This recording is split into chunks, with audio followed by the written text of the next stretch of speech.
124 grams guys. 00 to 124. Ito ang update sa tungkuan. Hoy, hulog ka.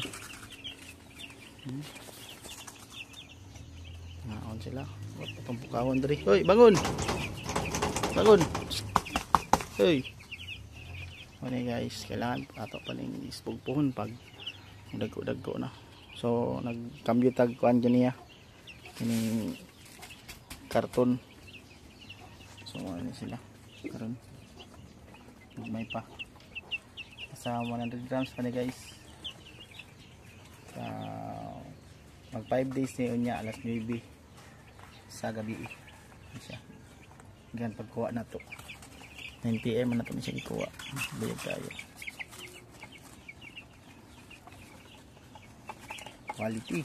So isa lang sa atong suga og gigamit kay 32 man ang atong kuan. So naghalhal sila. Ayo ba naghalhal oh.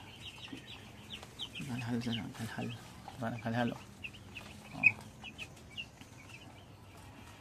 Kailangan na to kabrihan kay naghalhal sila. Tara. Naman tayo pa tubig. Tumaga na to nagtubig unya. Day 4.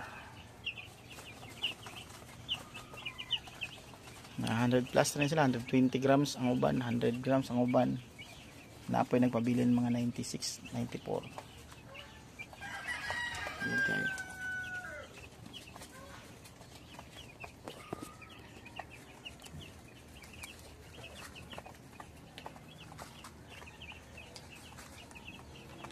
Laga nga tubig guys.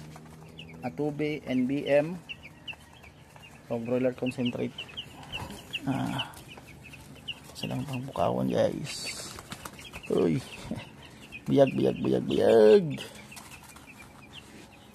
Kalingaw eh. Himo na ko ning kalingawan. Marag.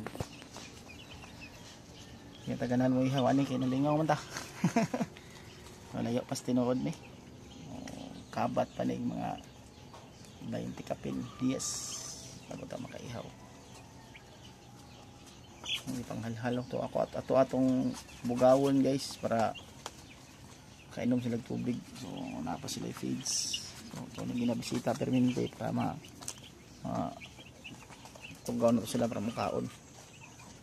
So nya patang hapon mag pasiga sa suga. Itong 200 watts na suga guys. Ito ang suga sa itong lechonan. Gamit sa nato. So galhal pa sila. Di pa ito pwede magsarado o kapal. So i-open sa nato. Okay, dengan salamat. Og amping ng tanan. Later pa tayo mag-change water. Salamat.